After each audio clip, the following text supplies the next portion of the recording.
Throughout the long and heralded history of Nintendo, there have been many interesting and unique franchises that have been created by their hand. Each and every one of them was highly innovative in their genres, with some even shaping their own.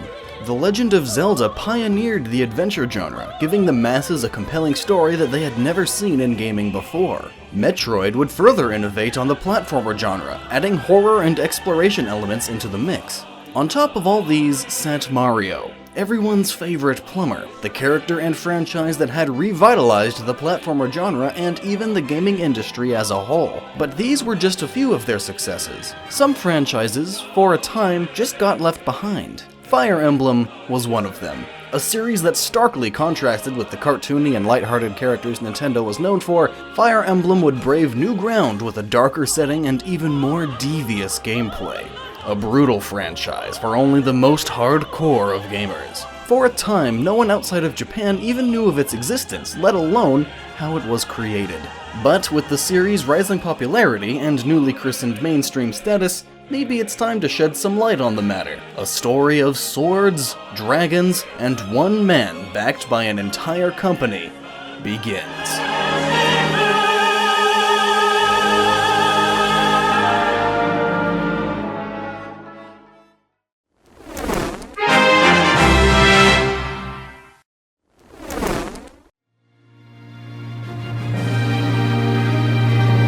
The story of Fire Emblem's development takes us back all the way to 1973, in the early years of Nintendo's development as a game maker. The company had decided to expand its ventures into a new frontier, electronics. To do so, they split their newly founded electronics department into three branches: R&D1, R&D2, and R&D3. Out of all of these though, R&D1 would prove to be the most prominent. Shigeru Miyamoto, the iconic Nintendo game visionary, got his start here, where he worked under Gunpei Yokoi, the eventual creator of the Game Boy. Several years after Miyamoto left due to the success of Donkey Kong, a group of R&D1 programmers formed their own company, Intelligent Systems, and was almost bought on the spot by Nintendo. This new group, under the tutelage of Yokoi, would strive to create new games that were far different from any standard Nintendo affair. Their first effort was Famicom Wars. Releasing in 1988, Famicom Wars became the first in a long line of strategy games for the company. Taking control of two warring nations, Red Star and Blue Moon,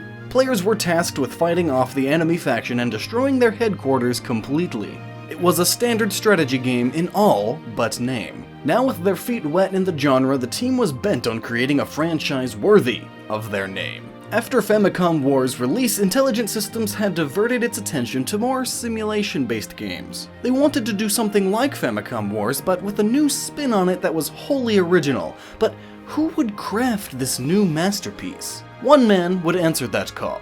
A man by the name of Shozo Kaga. His idea was never meant to be a commercial project according to him, but he still had a vision, and with it a vast knowledge of game design to boot. Shozo quickly put the studio to work to develop his creation. Along with him, his team would consist of game designer Tohru Naharino, characters designed by Daisuke Zuka, and the iconic music provided by composer Yuka Tsujiyoko. Unlike Famicom Wars before it, Shozo's game would add new mechanics to differentiate itself from its predecessor and other strategy games on the market, combining the strategy and role-playing genres' inner workings to mold its own unique hybrid.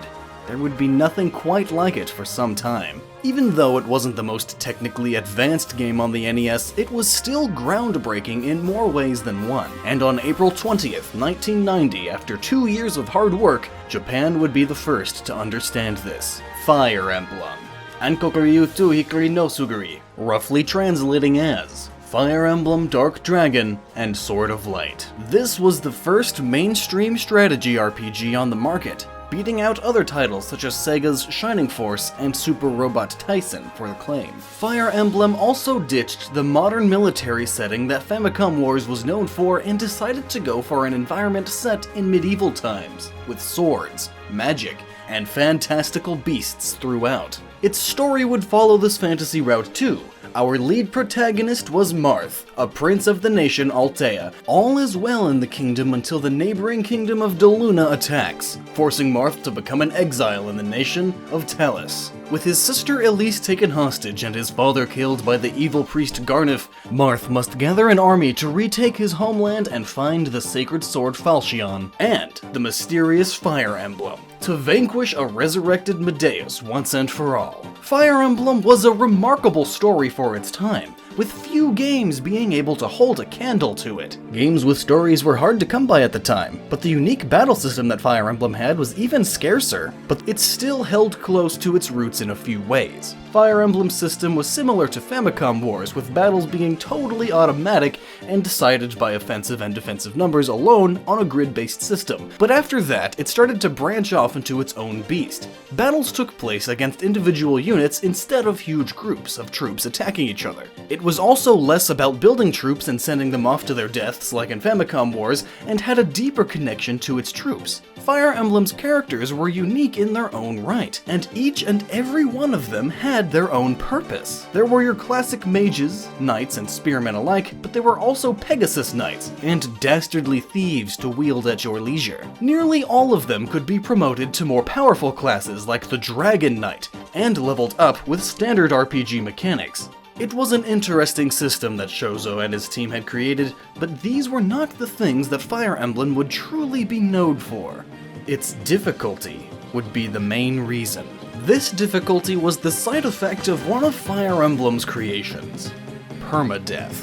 Permanent death, or permadeath as it's so affectionately called, meant that when a character fell in battle, he was dead for good. There was no way to bring him or her back from the brink. This, of course, affected the story tremendously, with cutscenes changing depending on who lived or died, with some of them not appearing at all if someone was lost. Fire Emblem became a careful dance with death as you tried your very best to keep your favorite characters alive and kicking. Death wasn't the only form of difficulty, however. Enemies were ruthless in their tactics. The arena forced you to risk both life and limb for a reward. You couldn't save in the middle of a chapter, and the victory condition of every chapter required you to have Marth in the lead. Fire Emblem was one of the most difficult games of its era, and proved to be a great challenge for gamers. After the game's release, sales remained flat for a time. A new IP had just released, and no one had heard of the new kid on the block. 2 months later, with word of mouth at a fever pitch,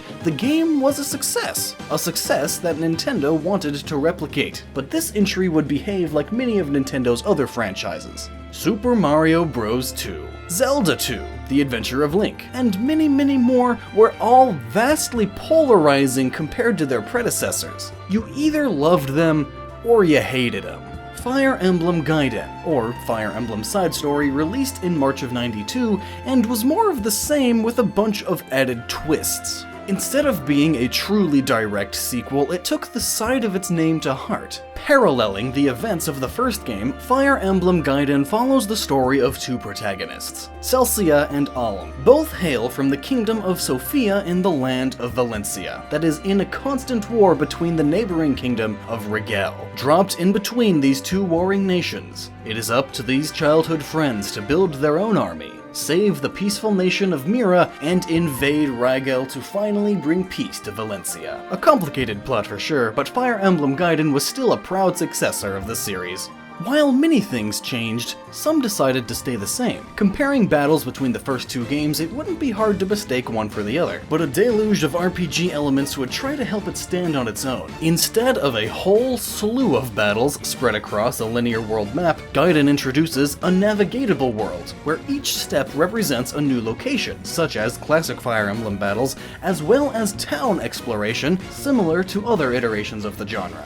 The battle system changed around too, with characters now being able to attain different classes. Difficulty was ramped up even more than before, and permadeath was as brutal as ever. If you lost enough units at a certain point, you couldn't even complete the game, something that many people found out the hard way. Fire Emblem Gaiden was even tougher to beat than the original Fire Emblem, and that was saying something. Somehow, even amongst all of this, Fire Emblem Gaiden had managed to outsell its predecessor, shaking the second game curse that had plagued many Nintendo games before it. Intelligent Systems had a winner on its hands. A company that had formed from just a group of close colleagues had grown into its own, competing on the level of many of the Nintendo greats. The creation, Fire Emblem was innovative for its time, molding the tactical RPG genre into what it is today. But its story and characters are what helped it stand out in a crowd of knockoffs and copycats. There was nowhere to go but up for this company and its new proud vision. It was time to go super.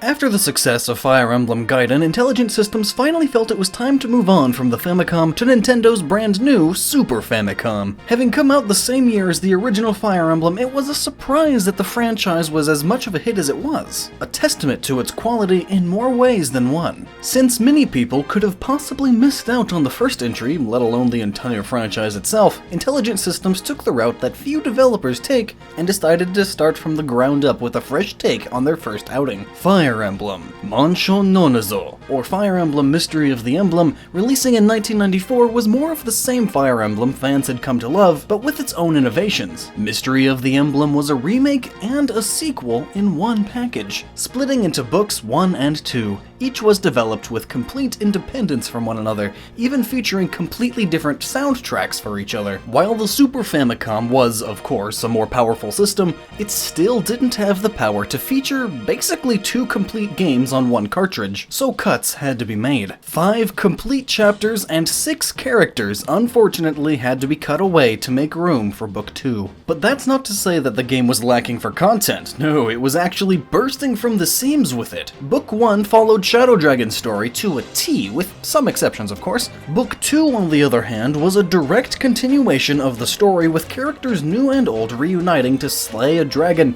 and save the kingdom once again. Even though this entry compromised the original story, everything else within it made up for that. Graphics were significantly upgraded from their 8-bit counterparts, allowing units to differentiate themselves from one another more effectively. Gameplay, in the end, proved to be the most significant improvement of them all. Taking many of the ideas Fire Emblem Gaiden had created, Mystery of the Emblem added those and its own ideas into the mix. Colored tiles helped the player understand where and how each unit would move in battle. Each weapon was crafted to look vastly different from each other, adding even more personality into the story. Units that had a horse or Pegasus were even able to dismount from their mounts, negating their weaknesses while creating new ones. The first implementation of the support system also made its way to this entry, in which units perform better in combat when they're near friends, family, or loved ones. Overall, battles were much faster and fancier than previous iterations, and it would only be improved on over time. Mystery of the Emblem proved to be a fantastic leaping off point for the series, with its popularity growing faster by the day. After some time, it would actually become the most successful Fire Emblem game of all time in Japan, trouncing even modern entries by selling nearly 750,000 copies, a feat reserved for most mainstream Nintendo titles, a feat that Fire Emblem had earned. But before we could move on to the next entry, the series did what many other series have done and created a few side projects. The first of these were manga adaptations of the series. Each told the full stories of the games, with added-in content for context on the matter at hand. There were even 2 separate series for Shadow Dragon at the time. But with the inclusion of manga, of course, came anime. Created in 1996, this OVA, coming out with only 2 pilot episodes, would tell the story of the original Fire Emblem all over again, but with added flashbacks to flesh out Marth's origin story even more. Oddly enough, with literally no word of mouth and an international release of Fire Emblem not even considered yet, these short few episodes made their way over to America, exposing an entirely untapped audience to the series. Something even stranger than this was Fire Emblem's first and most bizarre spin-off title, BS Fire Emblem, or Fire Emblem Akane Saga, releasing in 1997 for the equally baffling Satellaview, which was an add-on for the Super Famicom. This complex little device allowed the Super Famicom to receive satellite signals from the Wow Wow station in Tokyo, and with a monthly subscription fee, you would be allowed to download new games right to your console. Fire Emblem Akane Saga took advantage of these by giving players 4 new maps to choose from, taking place in between the events release of Fire Emblem Shadow Dragon, players were given even more Fire Emblem content than they could ask for. This was only to satiate the crowd's hunger for a new mainline Fire Emblem title, however. That would come soon enough, but the creator of Fire Emblem, Shozo Kaga, wanted to try something different for the next entry. He wanted to break away from the Arcanian setting to something new with the series, similar yet contrasting with Gaiden. One of Kaga's primary aims while crafting the scenario for the project was to produce a sweeping historical epic where the world undergoes great change over periods of time. Kaga wished to convey how many historical events and behaviors are unpalatable by modern standards as a key theme, and to a lesser extent how people's mistakes ended up changing the world. In this, he was determined not to whitewash history, and sought to present a medieval drama reflective of the true nature of the era, and to present both the heroes and the villains of fighting for their own justice, to emphasize the dangers posed by branding a conflict a holy war on either side. This holy war turned out to be the name too.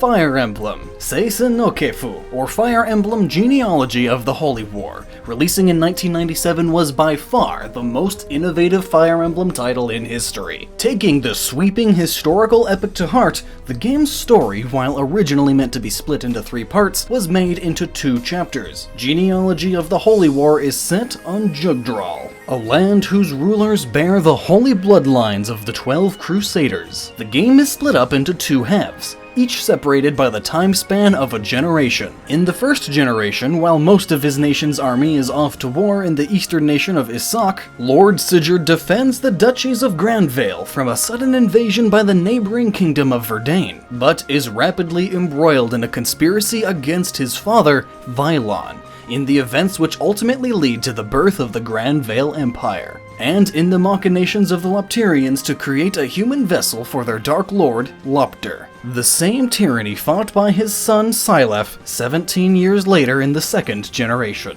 This was the key to Genealogy's story. In the first generation, each of the units, save a few, is able to pair off with each other to have children that would go on to be the protagonists of the second generation. Being able to pair off each unit also factors into the child's abilities. Depending on the father, different combinations yield different results. Above all, you had to make sure each character survived until the end, otherwise a substitute character would replace their offspring. The idea of lineages and offspring changed how you played Fire Emblem ever so slightly. One of the core tenets of Genealogy was the legacy of the 12 Crusaders, famous fighters from a time gone by. These people, of course, have their own descendants with the ability to wield a holy weapon associated with them. Coming in 2 forms, Minor and Major Blood, both offered significant stat boosts to a character. Gameplay was at the forefront of all of this, and Shozo Kaga did much to relate this with the scenario he had planned.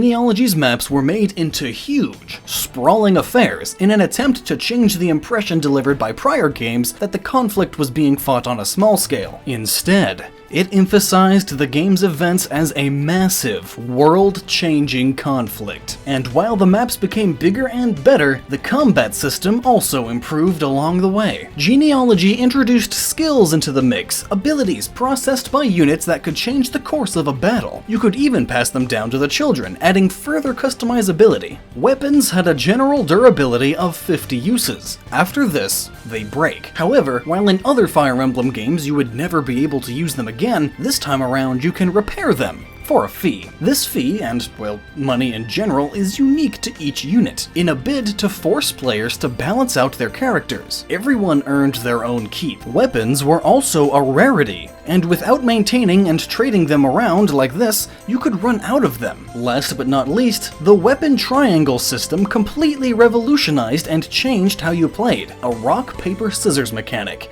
It consisted of 2 triangles, one for physical attacks and one for magical attacks. Swords beat axes, axes beat lances, lances beat swords. You always had to pair up the right weapon with the right opponent, otherwise you could suffer disastrous results. Fire Emblem Genealogy of the Holy War was, and still is according to many, the greatest Fire Emblem title ever made. Its gameplay innovations with the weapon triangle system, skills, and much more, along with the sweeping historical drama scenario that Kaga had made, formed together a quite formidable entry. To improve on this seemed like an impossibility, to say the least. But Kaga and his team would try their very best. Their answer would come not 2 years after Genealogy's release, Fire Emblem Thracia 776. Releasing originally in 1999 through Nintendo Power and later in 2000 as a formal cartridge, this entry would take advice from Gaiden and tell its own side story. Featuring Leaf, one of the many possible children, Thracia 776 takes place between chapters 5 and 6 of Genealogy. And we won't say anything else because it would spoil the story of Genealogy, but we do recommend playing it. Anyway, back to the topic at hand, where Thracia innovated the most was, like Genealogy, its gameplay. While skills and the weapon triangle remained, Thracia added weapon ranks. Previously introduced in Genealogy as static and based on a class, Thracia implemented the version that would become the mainstay of the series. Ranks that increase through newfound weapons and by weapons gaining their own separate experience. The game also introduced a couple other systems, rescue, capture, and fog of war. It allowed higher ranked units to rescue others from harm or have them leave the battle entirely at the cost of some penalties to their stats. Exclusive to Thracia and a more recent Fire Emblem venture is the capture mechanic, an offensive version of rescuing in which units can overpower and seize enemies rather than killing them outright. You could then steal their weapons, let them go, or simply hold on to them to possibly recruit some extra units. Another mainstay mechanic became the Fog of War, a weather state that hinders your visibility of the battlefield. When it is in full effect, allied units have a limited range of vision and can't see anything outside of it, creating a sense of uncertainty and caution, as enemies are invisible until they walk right into your path. Fatigue also contributed to this sense of caution you required. Every time a unit performs an action, they gain fatigue. Use them too much and they won't be available for the next chapter. Speaking of chapters, there were concepts for those too. Gaiden chapters were side stories that you could only get after fulfilling certain conditions, and escape chapters forced you to flee while fighting for your lives. These helped along what Thracia 776 would be famous for. Hailed by many as the most difficult Fire Emblem ever created, the game would show you no mercy whatsoever. Enemies and their tactics were brutal in execution, forcing you to carefully plan out each of your moves and have your tactics at near perfection. Some other difficulty raisers include some of the most intricately crafted maps in franchise history, dismounting proving to be a hindrance rather than being helpful, and the game flat out not telling you anything. In the end, this was a game meant for the fans. Combined with a release far exceeding the lifetime of the console, alluded to the fact that this would not sell that well at all. In fact, it may just be the worst selling entry in the franchise, period. It may have even led to the departure of Shozo Kaga, who had guided the hand of the series from the very beginning.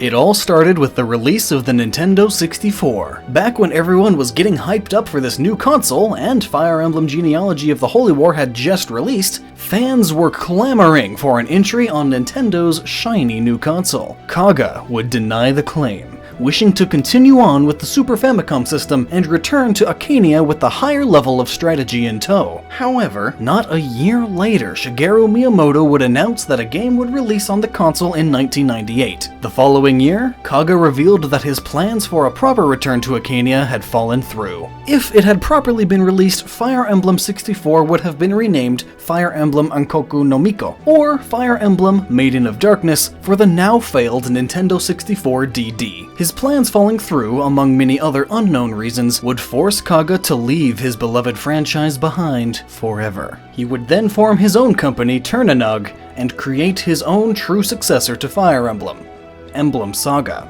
But with its creator gone and a AAA status at risk, the future looked grim for the Fire Emblem series, and Shozo Kaga wasn't out of this mess yet.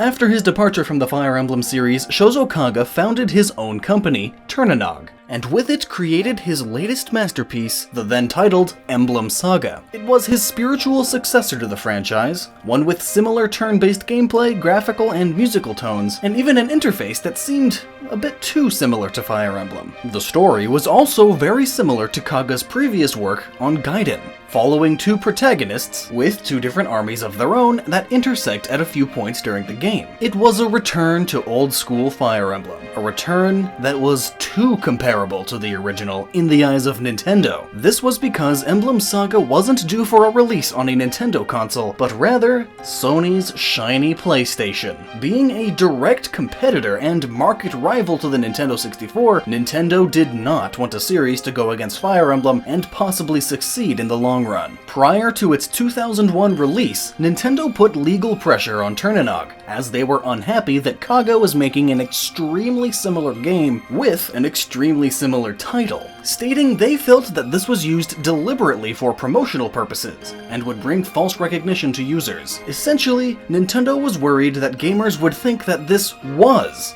the next Fire Emblem game. Not wanting to get into a legal battle, Kaga agreed to change the game's name to Tear Ring Saga, and removed any and all Fire Emblem references a month before release. But Nintendo still wouldn't have any of that, and in the end still sued Turninog and its publisher Interbrain for copyright infringement to the tune of $2 million at the time. They then went through a legal battle that lasted for nearly 4 years, at first ending in a win for Kaga, but then into a loss, forcing the company to pay nearly $700,000 by the end of it. The legal issues seemed to ruin Kaga and his dream at a new franchise. After releasing a sequel to Tear Ring Saga in 2005 called Berwick Saga, the franchise and Kaga himself seems to have disappeared from the public eye for good.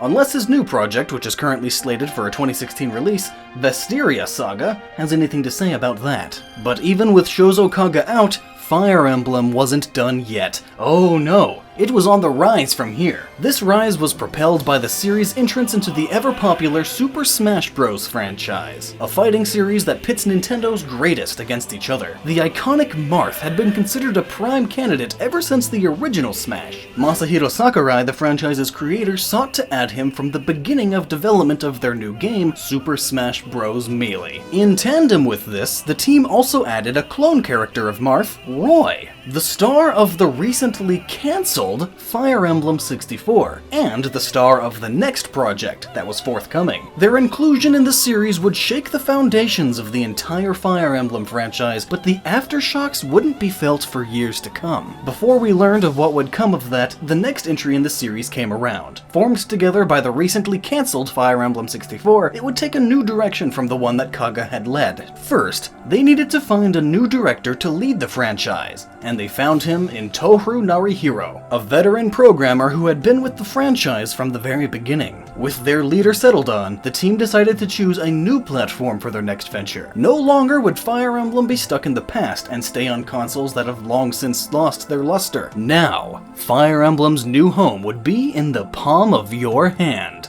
The Game Boy Advance, releasing in 2002 as the newly titled Fire Emblem Fuin no Suguri, or as it's officially called, Fire Emblem The Binding Blade. This would be a return to the more simplistic storytelling of the originals. Following the exploits of the titular Roy, the game is set in a new and separate world from its predecessors, the continent of Illibe, a land once wrecked by a fierce war between humans and dragons. 1,000 years after the conflict, the misanthropic King Zafil of the militarist nation of Bern has freed the infamous Demon Dragon and engaged the rest of Illibe in a full-scale war with the intent of freeing the world from mankind and returning it to its rightful dragon owners. In response, Roy, the young heir of Fere, leads the forces of Lycia in combating Bern in lieu of his ill father, Marquez Eliwood. While Fire Emblem was no longer helmed by the series visionary Shozo Kaga, it and its subsequent iterations were still able to tell a story that resonated with the Fire Emblem faithful, in large part because of one of its leading design ideas was to feel similar, yet distinct from the original Arcania series of games. This can be seen in its map design, handful of characters, characters and even the motivation of the main villains. Kaga's use of a relatively grey moral setting with no clear-cut visage of good versus evil was still at the forefront, even though the series had changed hands. However, the differences are what really made The Binding Blade stand out from its predecessors rather than its similarities. Whether it was a step back or step forward in the franchise was ultimately up to the players and ultimately the fans' opinions. As a defining example, the franchise's trademark strategy gameplay differed from its predecessor. While Thracia 776 had one of the greatest difficulty curves in all of Fire Emblem, Binding Blade didn't have as much complexity in comparison, whether it be in terms of storytelling or gameplay. While it is considered one of the more challenging games in the Fire Emblem series in the modern day, despite its simplicity, its latest predecessor left a huge chip on its shoulder for longtime fans. But it did do some things right. Mostly a hidden mechanic until this entry, the support system was brought to center stage. Equivalent to the love system without the love, supports happen in a similar way when characters talk to each other on the battlefield. Each support grants certain bonuses to your units, and as they grow up in support rank, they can eventually get married like in Genealogy, but without the children. This system allowed for a greater level of insight and depth into your army members of lesser importance, and made them all the more memorable, compared to prior installments where they were, by and large, left flat and unfleshed out. The flow of the battle also differed from previous entries. Certain stat changes and reworks were made, and an affinity system gave each unit one of 7 elemental affinities to dictate what support bonuses they would give to their partner. The weapon triangle was also tinkered with ever so slightly. Leaving the physical triangle alone, their focus was on the magical triangle, where they combined fire, thunder, and wind magic into anima magic, while keeping light and dark the same, creating the trinity of magic that was used for many years. Fire Emblem The Binding Blade was also the first in the series to include a rudimentary form of multiplayer where you can fight against another player's army. Incidentally, this feature had been one that Shozo Kaga had wanted to include from the very beginning. This and much more is why The Binding Blade is considered today to be the game which codified the general structure and gameplay flow that almost all subsequent Fire Emblem games had. Many considered this to be the turning point in the down spiral, but no one can deny the influence this one game had on the future of the entire franchise, while bringing it back from the brink. If only the next entry could rectify its mistakes. But the world had plans for Fire Emblem, big ones. When Super Smash Bros. Melee was being localized in the West, their team was faced with deciding whether or not Marth and Roy should come with the game. No one in the West really knew about the franchise, and since they spoke Japanese, no one would even be able to understand them. But they saw no harm in the matter and let them stay in. This would unknowingly change the fate of Fire Emblem forever. Fans of Super Smash Bros. Flocked to these characters, wanting to know who they were and where they came from. The popularity of Marth and Roy was large enough that Nintendo felt it was high time to release the series globally. But Super Smash Bros. Wasn't the only reason. Another came with the long-forgotten title that started it all, Famicom Wars, now releasing as the brand new Advanced Wars globally. Nintendo was excited by this, and felt that strategy games truly had a place on their new handheld.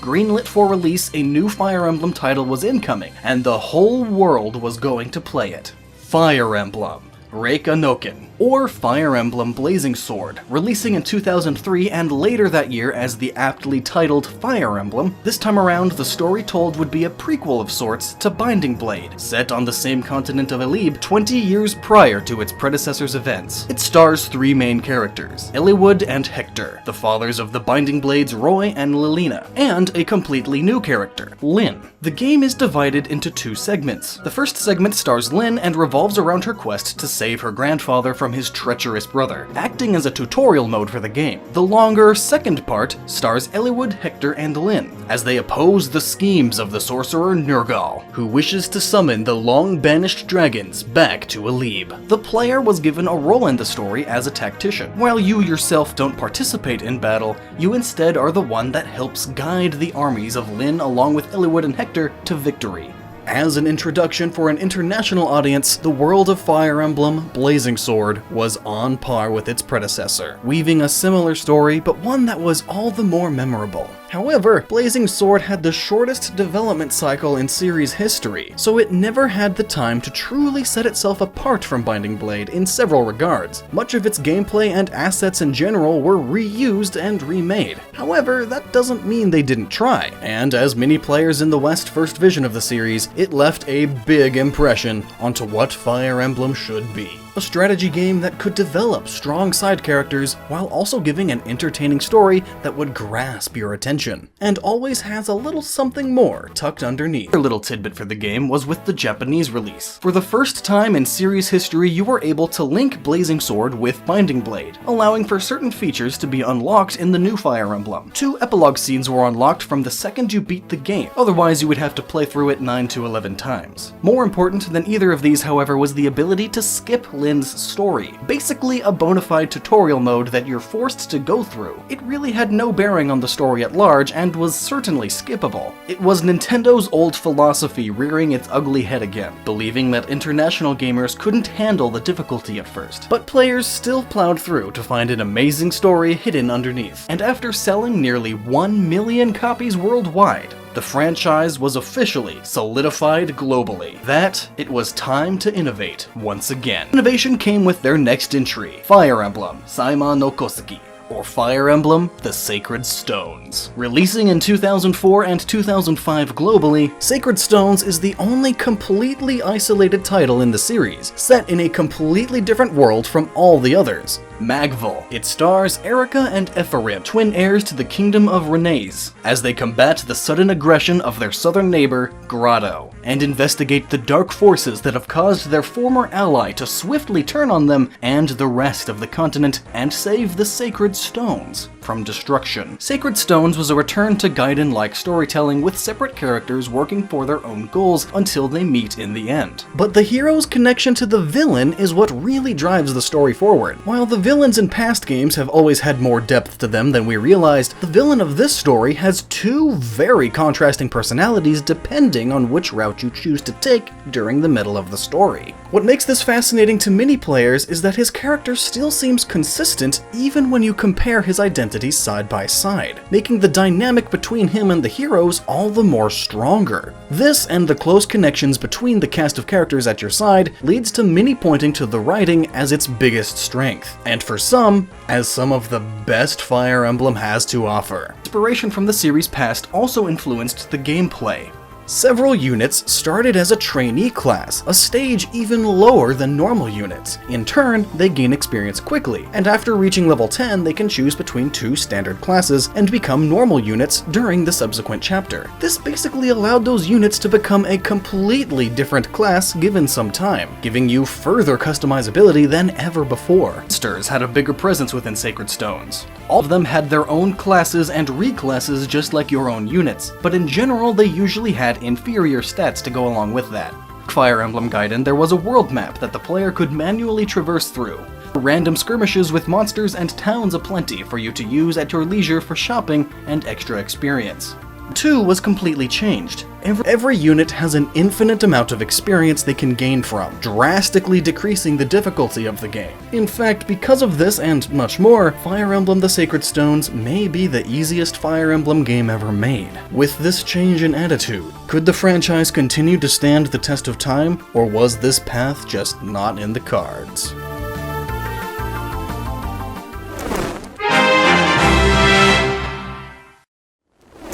After the release of Fire Emblem The Sacred Stones, many fans and critics began to complain about the series' lack of innovation. Every entry in the series' Game Boy Advance era felt remarkably similar to each other, for better or worse, and because of this, it seemed that interest in the franchise was waning once again. Luckily enough for fans of the series and newcomers alike, when Sacred Stones was announced, a second Fire Emblem game was revealed along with it. Intelligent Systems decided that they should bring the series to home consoles once again, to the GameCube to be specific. They felt that this would be the shot in the arm the series needed so desperately, while also giving them room to try things the series had never done before. They would call it Fire Emblem, Soen no Kiseki, or Fire Emblem Path of Radiance worldwide. Releasing in 2005, Path of Radiance changed many aspects of the Fire Emblem series. For one, the power of the console allowed the franchise to fully enter the third dimension, with 3D character models and environments spread throughout. Transitioning from 2D graphics to 3D graphics was one of the biggest challenges during development, especially since the classic tilted overhead view was to be replaced with a unit-to-unit battle in third person. The team even used motion capture, while still making the characters' motions feel a little over the top to keep that fantasy feel intact. Path of Radiance also had the series' first real cutscenes, fully animated by Japanese animation house Digital Foundry. But these would never had worked without introducing voice acting into the foray. For the past 8 Fire Emblem titles, dialogue had always been text-based. There was something missing. Voice acting was it. Path of Radiance even featured the franchise's first vocal song, Life Returns, which was of course provided by the series' iconic composer, Yuka Tsujioko. All of this combined helped to create a fantastic Fire Emblem game, but there's still so much more to it than that. Path of Radiance's story takes place on the continent of Teleus, yet another land that is separated from the whole of Fire Emblem lore. Unlike previous entries, however, Path of Radiance doesn't follow a lord as its main character, but a mercenary. Ike was his name, and what Roy of the Binding Blade was originally called. His adventure begins with his entrance into the Grail Mercenaries,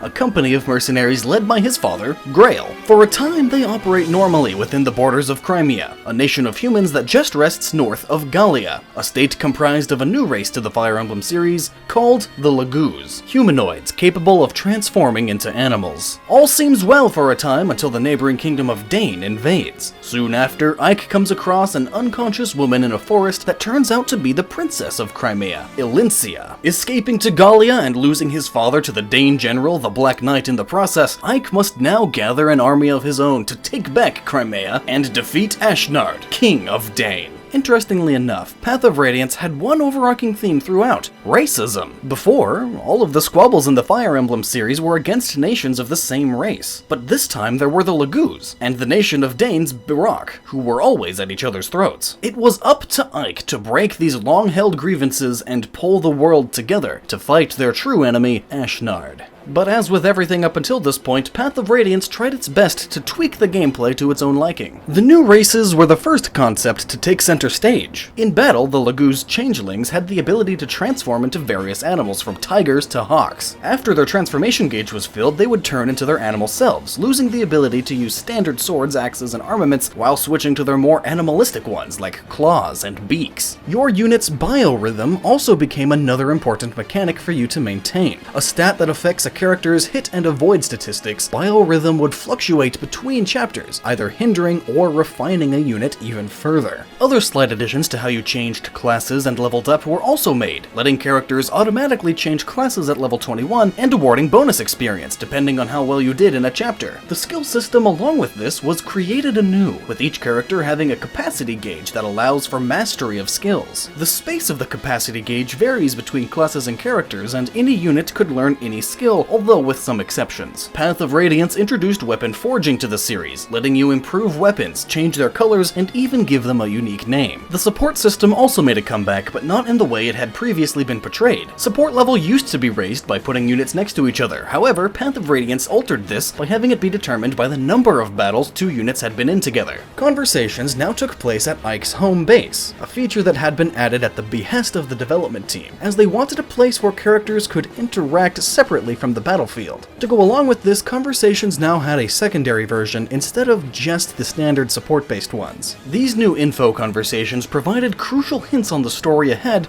and were marked by 3 stars. 1 star denotes conversations that provide story background, 2 stars mark conversations that provide hints on how to proceed in the coming battle, and 3 stars indicate that the conversation may yield a special ability, item, or new playable character. With all this combined, you'd think that Path of Radiance would have sold like hotcakes back in its home country history of Japan, but you'd be wrong on that front. In fact, to this day, Fire Emblem Path of Radiance is one of the 3 worst sellers of the entire franchise in Japan, even beating out the infamous Thracia 776. Even series producer Toru Narihiro thought the game was 70% complete, the product of a somewhat rushed development cycle. With incredibly positive reviews and the series still selling well overseas, there must have been something wrong that just didn't click with Intelligent Systems' original audience. Starting off, their return to consoles on one of Nintendo's least successful efforts probably wasn't helping either, so the team thought that returning to it would be futile in the long run. Having created Fire Emblem titles for the past 4 years at a non-stop pace, perhaps it was time to take great care in making the next entry. Returning to the GameCube was not an option, but Nintendo already had a new console in development,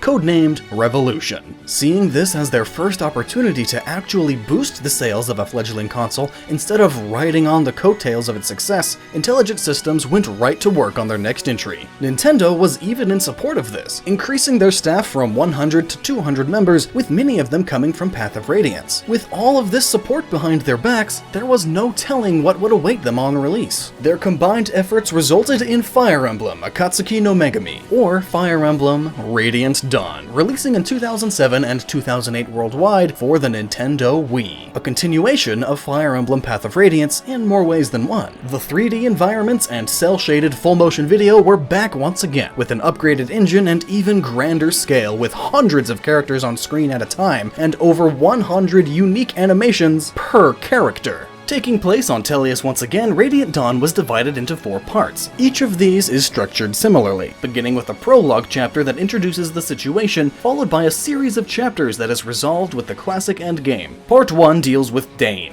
a nation in shambles due to its war with the world, with many of its people being oppressed by the occupying forces of the Begnian Empire. This is where the game's new protagonist, Micaiah, comes in, who, along with her Dawn Brigade, set out to liberate the country from tyranny. Subsequent parts involve Valencia and the state of Crimea, the return of Ike and the Grail Mercenaries, and of course a finale that brings a close to the Tellius series as a whole. With a deep story just like its predecessor, there was much to love about this new entry. However, what truly helped it further stand out from the Fire Emblem crowd was its exploration of the aftermath of a war, and how the winners don't always come out on top. There was no true victor in this conflict, only casualties, which made for a thought-provoking journey that truly fit in with the Fire Emblem ethos that had been held up throughout the years. However, combat was still the same as ever, but what they didn't change, they refined. Human characters could now promote twice, resulting in 3 tiers of character classes, with the third being incredibly powerful. Each has access to their class's occult or ultimate skill, which further increases their usefulness. The Lagoos from Path of Radiance also made a return. Now they can use a new weapon called Strike to counterattack their foes, although they would be relatively weak in this state. A new Lagoos tribe in turn was also created, called the Hatari,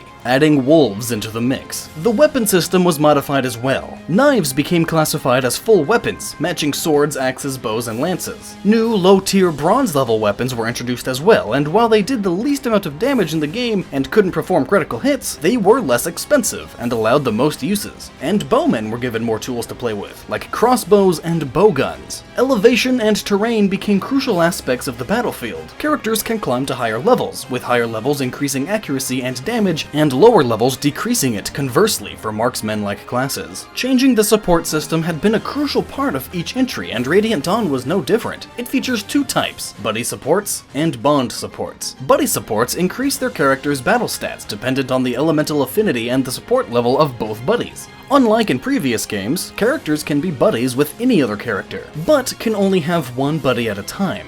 Bond supports, which also appeared in Path of Radiance, are between 2 specific characters and are always present. Because any character can form a support relationship with any other character, the conversations themselves have been simplified and are based on templates, in which the initiating character makes a stock statement while inserting a recipient's name, and the recipient will respond with a general acknowledgement. The more colorful dialogue that typified the support conversations in previous installments has been for the most part transferred to the info conversations that take place between battles. Dealing with Path of Radiance, you could transfer over save data from that entry. This would help boost the stats of any recurring characters to their old counterparts, making them all the more useful. And at times, You needed it to even have a hope of surviving, as Radiant Dawn is possibly one of the most difficult Fire Emblem titles, but not of the likes of Thracia 776. This difficulty stems from multiple things, from map design to AI brutality, but many point to the various modes you could play through as the culprits. You see, generally Fire Emblem games have 3 difficulty settings: normal, hard, and lunatic. Those who weren't the most hardcore of fans would choose the normal difficulty, and go through the game easily enough. However, due to a translation error in English-speaking countries, they were changed to easy, normal, and hard. Unless you knew what was going on, most would choose to go for the normal difficulty and end up frustrated by playing the actual hard mode, artificially making Radiant Dawn out to be more difficult than it was. This translated into poor reviews for the first time in series history, with many not knowing of the changes. It was still a very challenging game, mind you, and most decided to ignore it because of that, resulting in Radiant Dawn becoming the franchise's worst seller in Japan. The story was definitely a compelling one that expanded on what Path of Radiance had laid the foundation for, and the battle system too was further refined to its sharpest edge. But the legacy that this title left behind would continue to help shape the series as it went along, even if no one was playing it. Something was wrong with the Fire Emblem series, and Intelligent Systems just couldn't pin it down. Was it the gameplay? The story? The characters? The series itself? At first, they saw only one way to solve their problems: to try something more radical and change the very foundation of the franchise to a new and original venture. Only known as the Illusive We title, Intelligent Systems had tried to prototype a new entry in the months after Radiant Dawn's release. Intelligent Systems had thought Fire Emblem was too niche of a franchise and they needed something that would bring in a wider audience. In order to stand out from the crowd, they decided to rip out the strategy RPG roots that had previously been the very core of the Fire Emblem series, and replace it with a combination of traditional RPG and real-time strategy elements. You could even roam around in fields, towns, and dungeons unencumbered by the grid-based system of old, with enemy encounters happening in real time. The Illusive We title might have been the most ambitious Fire Emblem entry since Genealogy of the Holy War, but that wasn't meant to be its fate. It was an experimental project through and through, and was only killed off because of their loss of motivation after finding that they had no true aim or objective. Once it was shelved, Intelligent Systems was told to forego console-based Fire Emblem titles for good, and try something a little different. For them, looking back to their very origin was the answer.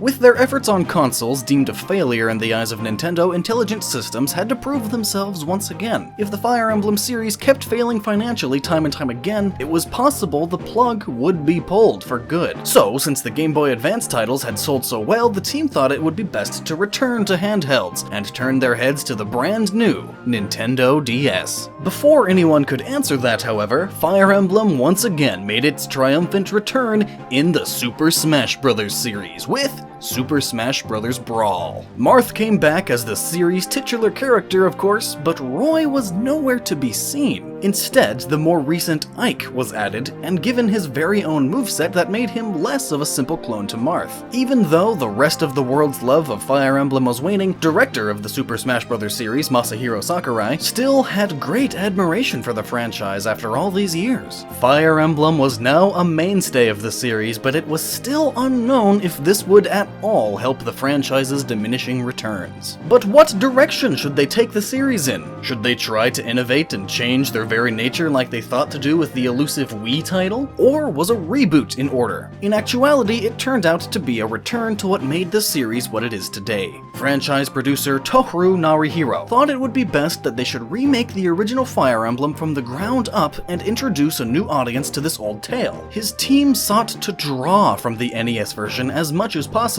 According to Narihiro, the volume of content and the length of the scripts had increased vastly since the beginning, and a simpler story could prove to be a boom for the series. Even Marth, the titular character of the series, was slightly redesigned to fit their new approach, but only so much as not to make the character unrecognizable. Either way, it was time for them to try and regain the success they once had. Their final version was Fire Emblem Shadow Dragon, releasing in 2009 for the Nintendo DS. In all aspects, it was the same story as before, but with some slight additions. Just like the original, it told the story of Marth and his quest to reclaim his homeland of Altea from the evil priest Garnif, and to slay the dragon Medeus with the Fire Emblem and Falchion in hand. But, unlike the old Mystery of the Emblem from the Super Famicom era, Shadow Dragon had every single chapter and character from the original along for the ride, and to further flesh out the plot, Marth was given a 4-chapter prologue to put his adventure into perspective. Guide-in chapters returned as well, adding never-before-seen side content to the adventure. But because of the Nintendo DS's dual-screen capabilities, Intelligent Systems was also able to finally implement another one of Shozo Kaga's ideas for the first game. This came with the introduction of custom artwork for each cutscene, giving them more emotion than the standard conversations could hope to achieve. However, there were still more changes to the original to be had. A new graphical style was present, fusing 2D and 3D into one intriguing mesh. The weapon triangle system that had become a staple of the franchise was of course put into play, changing the course of how many older battles were won. A new class swap feature was created as well, which allowed characters to change classes from, say, a knight to a mercenary, with several special classes such as lords and thieves exempted. Nearly all of the innovations from the titles succeeding the original Fire Emblem made it into this entry, all culminating in a series first, Wi-Fi battles. Via Nintendo Wi-Fi connection, players could challenge their friends and random players from around the world to 5-on-5 matches. Victory was determined by either defeating the opposite army or capturing their flag, so players had to plan out their strategies even more so, as now they had real,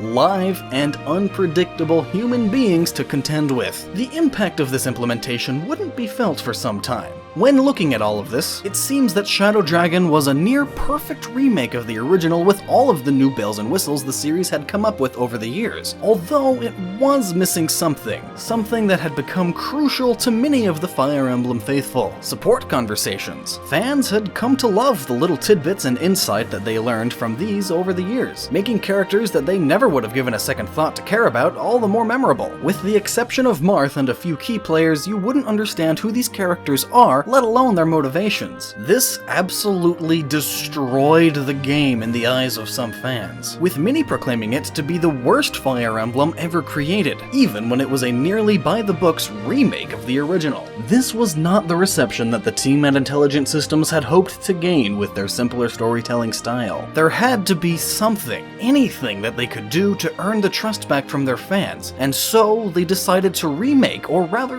retell, a story that was always an extension rather than its own beast. That beast was Fire Emblem, New Mystery of the Emblem, Heroes of Light and Shadow, a remake of Book 2 of the Fire Emblem Mystery of the Emblem. Releasing in 2010 in Japan alone, the first title to do so in years, New Mystery of the Emblem attempted to flesh out the forgotten sequel of the original while also adding in sought-after features, such as support conversations that were missing from Shadow Dragon. This brand new yet familiar tale follows Marth, 1 year after the War of Shadows, in the current War of Heroes against a newly resurrected Medeus. However, he is not alone in this effort. While of course there is his own army of heroes, both new and old, a new secondary protagonist who had been lost to the annals of history takes center stage: you. Referred only as the Hero of Shadow. This new character, or My Unit as the game lovingly titles it, is a fully customizable avatar for the player to inhabit, with the ability to choose to be male or female. You even had your own prologue and guide-in chapters dedicated to your own story and mission, with previously unobtainable units from titles such as BS Fire Emblem becoming available. In total, nearly 81 characters were recruitable, making it the largest roster of Fire Emblem characters ever created, a fact that remains true to this very day. But there were still several other additions that changed the Fire Emblem formula. For instance, DLC was introduced, a first for the series and many mainline Nintendo titles. With the Assassins expansion, players had even more reasons to continue with New Mystery of the Emblem weeks after release. However, in a decision that changed Fire Emblem forever, casual mode was made a part of the series. This mode took away one of Fire Emblem's main selling points, and for some, crucial game gameplay mechanics: permadeath, a feature that had been boasted about ever since the very first Fire Emblem. Now, players had the ability to turn it off and regain their lost units after each battle, drastically changing the flow of battle and possibly the point of it all. Since the characters of Fire Emblem had always been so personable and well written, the games had always forced you to think wisely about your actions, whether it was a fight or simply moving your units one space. This issue tore apart the Fire Emblem community. The faithful found it to be blasphemous, destroying any and all semblance of difficulty, while others were finally able to play the franchise they had so desperately wanted to after all these years. It was definitely a toss-up, and one that not only racked the community, but the developers themselves with guilt. Many of the developmental staff worried that it destroyed everything that characterized Fire Emblem. It created a type of security where your characters were prevented from dying, so you didn't have to redo anything while still retaining the same essential game. While this polarized fans, the reception wasn't that great either. Sales had only slightly increased over these two entries, and it just showed no sign of improving. Nintendo saw this as well and was looking over the shoulder of Intelligent Systems, wondering if the franchise was even worth it anymore. But before pulling the plug forever, Nintendo decided to give them one last chance to save the franchise they love. If they didn't pour their hearts and souls into the project and make the ultimate culmination of the series' efforts, they would surely meet their own fate.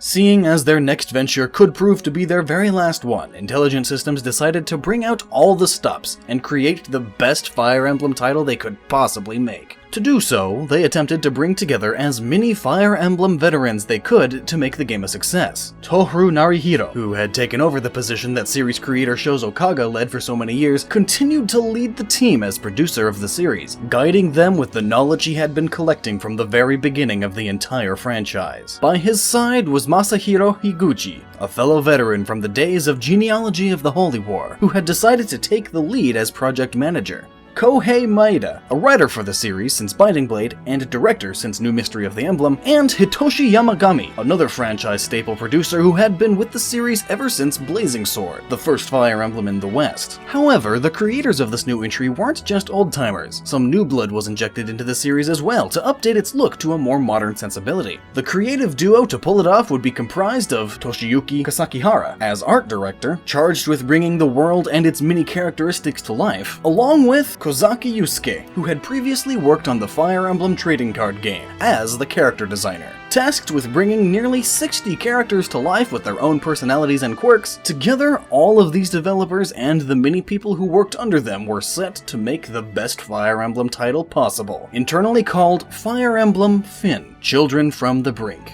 But now, how would they do it? At the outset of the project, they tried throwing a number of ideas at the wall and seeing what would stick. They made proposals that were a complete departure from the series. Yamagami suggested that they take it into a wildly different direction, a modern world setting with a bit of a fantasy edge, in a bid that he called Fire Emblem 2011. Other ideas that popped into their heads ranged from this to even setting the story on Mars. But the team knew what experimentation had nearly done to the franchise before with the Illusive We title, so in the end, they decided on something that made practical sense. A culmination of the entire series as a whole. If they were going to go down, why not make it a celebration of everything that they had created?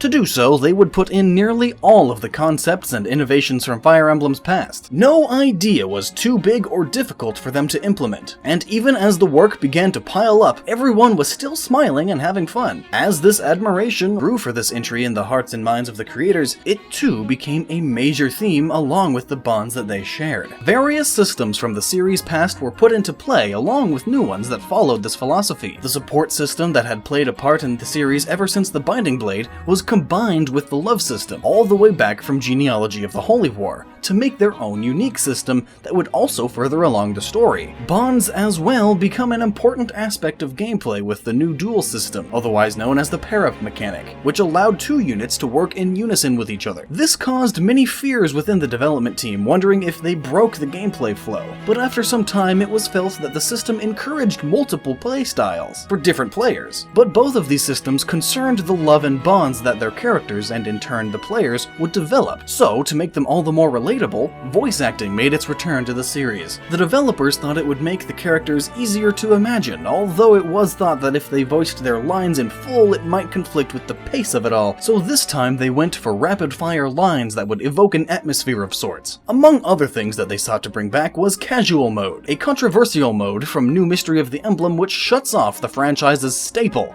permadeath. It was still a hotly debated issue that still affected some, but many had grown to see it as a device that encouraged newcomers to join the series, people who would never have dared play it before. Though, now they would give 3 difficulties as a sort of volume slider where you could pick and choose the way you wanted to play. Cutscenes would also play a larger role than ever before. They would have their own unique styling compared to their predecessors, and were made to create a sense of grandeur and spectacle. They were inspired by the openings of the Taiga drama historical series, a famous television event in Japan. Animated by the brand new Studio Anima with full-blown motion capture technology, these cutscenes helped make the world and its characters come alive in crucial moments of the plot. But with all these components in mind, how were they going to change and better what Fire Emblem fans had always come to the series for? The gameplay. At first, the development team started by recreating the very first map in the franchise's history. They toyed with the idea of switching between 16x16 and 24x24 pixel characters, depending on the camera's overhead distance. However, as time went on, they sought to use the Nintendo 3DS's ability to render 3D models effectively, to change between an overhead classic 8-bit style and a newer one akin to the Radiance series for combat. While designing the levels, the team created both maps with a plot-driven structure and maps that allowed for player freedom in an attempt to add variety to the series and make their design essential to their tale. Another aspect of the battle system, new to the series, was the inclusion of multiple camera options. There was one that appealed to a more classic Fire Emblem style, another that was provided gave a cinematic viewpoint, and a third that added a first-person perspective to the battlefield. Much of this was done with Western players in mind, as the developers wanted to both give players an option on their perspective in battle and demonstrate the platform's 3D effects. Other gameplay elements from the series past entered into the fray as well. Branching promotions from the Sacred Stones made a return, allowing nearly any unit to change their class into something new and unique, making your units all your own. To go along with that, the class swap feature from Fire Emblem Shadow Dragon came back to this new iteration, serving as a way for you to try out different classes and obtain skills you never would have before. Skills, too, were still an important part of gameplay. Since nearly any unit could attain any skill, you were limited to only choosing between 5 of them to keep the game balanced. A world map, just like in Fire Emblem Gaiden, was also implemented, allowing the player to traverse the world and return to old maps for battles, experience, and gold. You could also level up your units, pretty much infinitely too, giving the player another way to set their own difficulty level. There were just so many ways to play that it wasn't Fire Emblem telling you how you had to play, rather, the way you play was your own decision. It was a team effort through and through, with any idea being taken into serious consideration. Fire Emblem Finn was a serious labor of love from true fans of the series from the very beginning. But this ultimate culmination of a project still needed a name, something that was fitting to their situation yet still contained the hope of a success that they yearned for the series to have. It needed to impact anyone who came across it, so Yamagami came up with the idea of Awakening. At the same time, Intelligent Systems knew that this could be the end, while the rest of the world didn't know this. So calling it Awakening meant that the fans wouldn't see it as the same old game they've been playing for years.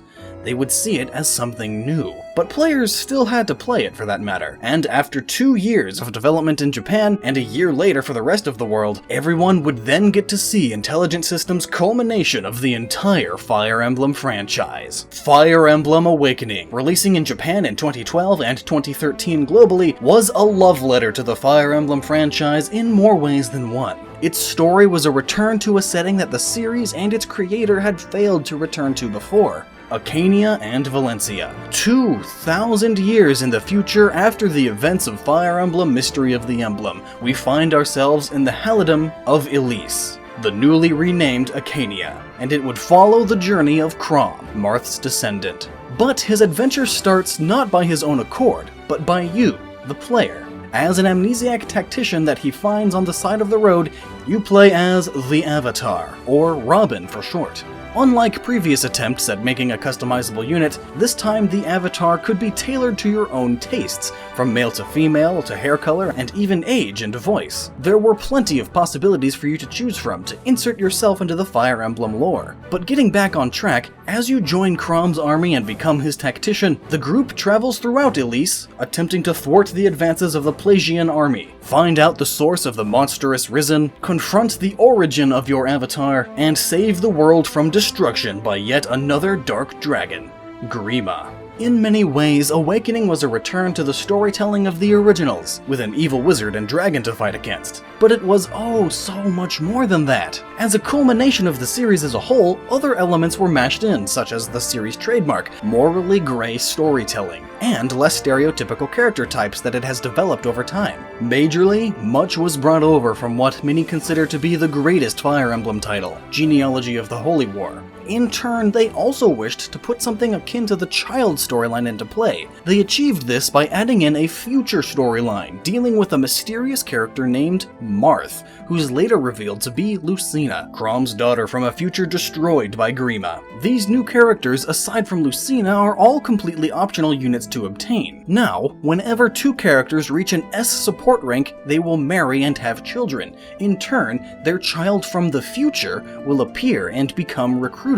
Based on your various pairings, they also have the potential to look very different from another player's run-through of the game, as whatever child is born is dependent on the mother and their hair color the father, along with differing stats and skills from each. Interestingly enough, Fire Emblem Awakening was also Nintendo's first attempt at paid DLC. Since this could potentially be the last entry in the entire franchise, experimentation had always been a part of its production, and this was no exception. Even after their adventure was over, players could still play for hours on end, further extending Awakening's lifetime past many of its predecessors. There were many different types of maps created for this. Some were made for the purpose of giving players an easy source for experience and money, while others brought back characters from series past, such as Leaf and Alm, essentially beings that took the form of cards that allowed you to bring classic Fire Emblem characters onto the battlefield. Along with future downloadable adventures that expanded on the story, Fire Emblem Awakening was truly a celebration of all things Fire Emblem in more ways than one. And it seems that the whole world took note of this. To save the Fire Emblem franchise, Awakening had to sell at least 250,000 copies in Japan alone, and it achieved that in about 1 week. As the year went on, it doubled that, assuring the series' success. But that wasn't all, as the world still hadn't gotten their hands on this masterpiece. Its release was so incredibly anticipated in the rest of the world that the number of pre-orders placed outstripped the supply that Nintendo thought was acceptable. This was unprecedented for a Fire Emblem title, and especially after its previous lackluster releases, you'd think no one would look forward to their next game. However, because of Nintendo's largest marketing push in Fire Emblem history, Fire Emblem Awakening was plastered all around the world with more coverage than it could ask for. Because of this, Awakening became even more successful outside of Japan, selling nearly 1.5 million copies, a feat reserved for most mainline Nintendo titles. It was also one of the most critically praised titles in all of Fire Emblem, with near perfect scores and reviews about. All the hard work and determination of the team at Intelligent Systems had paid off in droves. What had once been a franchise declining in popularity, with only its fan base to hold it aloft, had now become the most successful entry in the entire franchise, and on the console that it now called home. An amalgamation of everything they had made up until that point. From their complex yet easy to understand battle system, intriguing support conversations, and hardcore difficulties, Fire Emblem Awakening was a game for both the fans and newcomers alike. A demanding series that was near impossible for the majority of people to get into for a time, this brand new entry truly had global appeal. There was nothing stopping anyone from enjoying the franchise for what it is. A franchise filled with a rich assortment of characters, gripping narratives, and fascinating medieval worlds. But now, there was just one problem. The eyes of the world were now watching. Intelligent Systems' next effort had to be a knockout hit that rose above the lofty heights of Awakening once more. The pressure was on, and the true fate of the Fire Emblem series was about to come to light.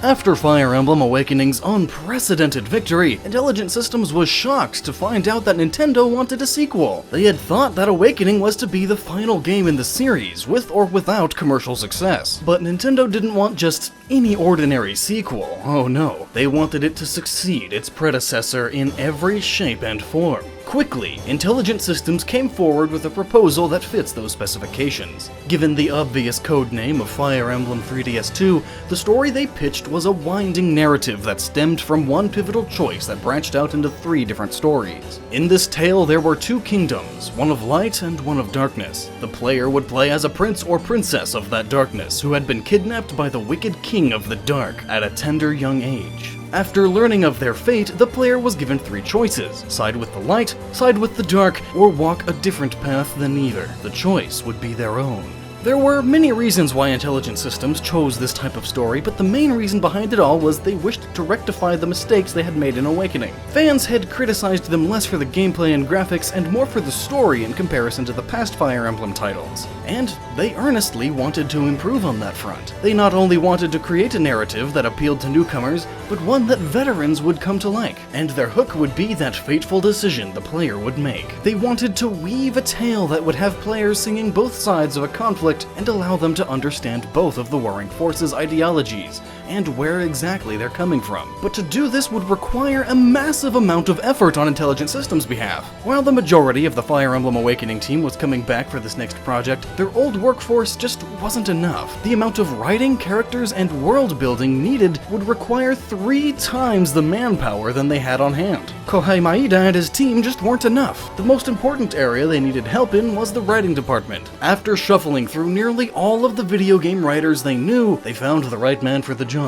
Shin Kibayashi, a prolific manga and anime writer. Yusuke Kazaki had known him through their shared editor and soon introduced him to the project. At first, he refused due to his tight schedule, but soon after playing Fire Emblem Awakening with his daughter, he excitedly agreed. Submitting an initial 10-page outline for each storyline, he quickly grew fond of the characters and ended up writing a 1,500-page outline for the whole game, driven by a need to create a high-quality story and partially to surpass his daughter's pressuring expectations. His writing ended up creating enough script to fill 2 complete books worth of material. Combing through the aftermath of his work would be Nami Kamuro, a writer who had previously worked on Fire Emblem Awakening, and Yukinori Kitajima, a writer for the Senran Kagura series. Him and his scriptwriting company, Synthes, would come together to write the 3rd neutral path and the many support conversations for this next entry, a choice that had dire consequences down the line. But what of the sound and art department, you might ask? For such a task, many talented team members would need to be on hand to make it a reality. The lead character designer, in particular,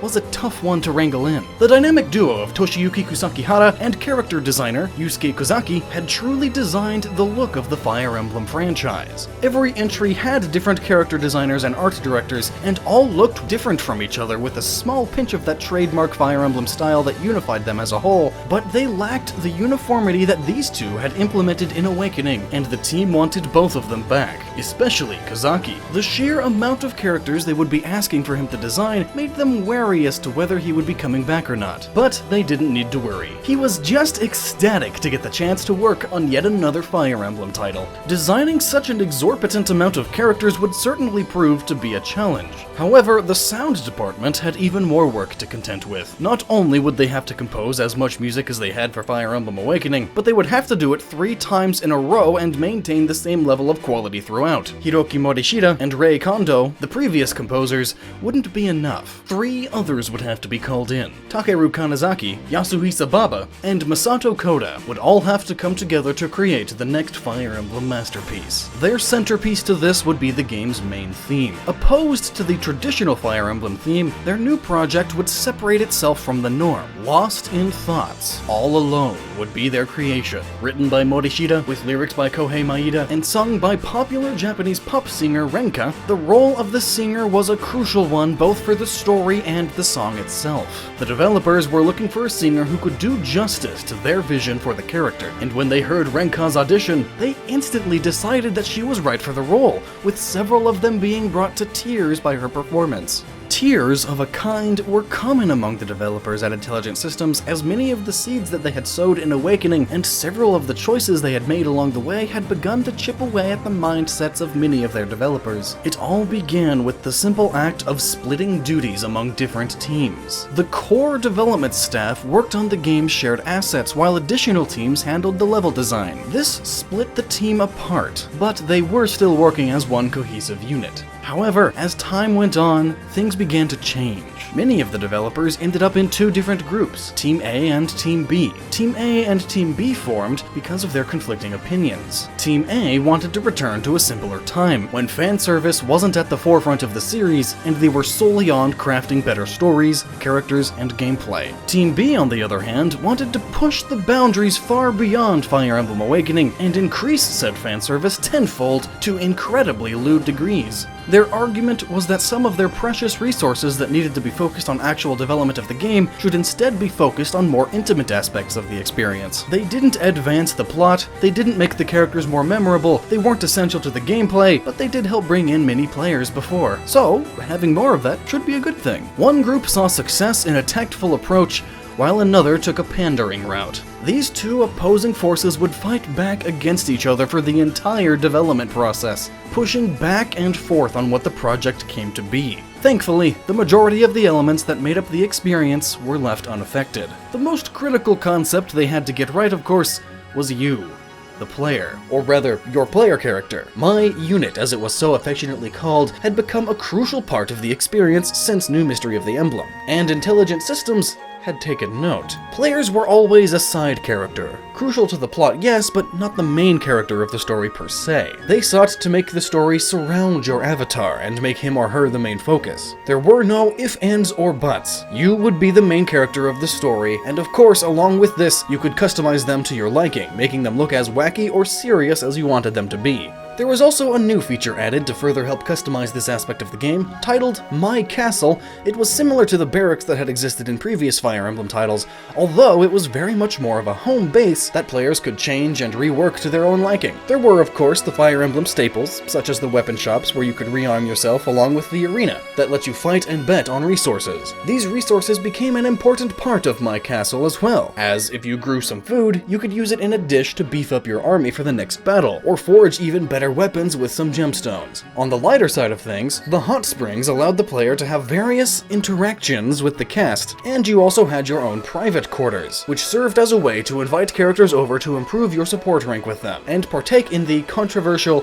skinship feature. It was really odd. But your castle wasn't only used for buying weapons, eating food, and rubbing people's faces. There was still the much-lauded Street Pass feature to contend with. Wi-Fi battles had existed in the series ever since New Mystery of the Emblem, but with My Castle, things became more personal. You weren't just fighting on some ordinary map, but now on your own turf. Your own customized, deadly turf. You see, your castle wasn't just for looks. Various traps and items were all there to help your cause. Ballistas, caltrops, healing dragons, living golems, and the oh-so-classic fort were just some of the many ways you could try to stop the enemy along with your selected units, of course. All of this could be played in person. However, it was also possible to leave your fort open to the public, allowing anyone to come in and trade while trying to best your favorite warriors. These Wi-Fi battles offered endless replayability, even when you finished the story. With all of this, it seemed like things were getting interesting with Fire Emblem's second shot on the 3DS, but the dividing factor between fans of old was still to come. The Weapon Triangle, the single greatest addition to all of Fire Emblem,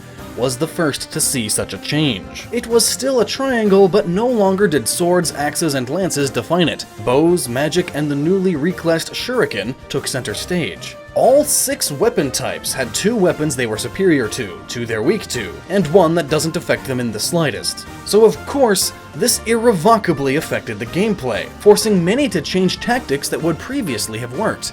But that wasn't all. Personal skills made a comeback. Units had only one fixed reclassing option unless they used the new friendship and partner seals. Nearly all weapons have bonuses and penalties for using them now. All classes were unisex, save a few, and there were new weapons and classes to go with this, such as wolves and katanas, with the biggest change of them all involving the weapons themselves, which were now completely unbreakable. The support system was, as always, an important part of the adventure, with many of the ideas introduced in Awakening translating to the new 3DS title. Like Awakening, two characters can build support points and support each other. Unlike Awakening, there were also A+ rank supports that were between two best friends instead of two lovers. You can also once again have children when you reach S rank between two units. Although, unlike Awakening where they impacted the story in a major way, this time they seemed to have no effect, and were less of a crucial gameplay element and more of an afterthought. But the pair-up mechanic that had become a crucial part of the series wasn't like that. Yes, it still acted the same way as before, but now the enemy had the ability to wield it too, making it less of a detriment and more like another tool in your toolbox. Out of all of these, casual mode of course made its return. However, the developers felt something was missing from this optional edition. Due to casual mode,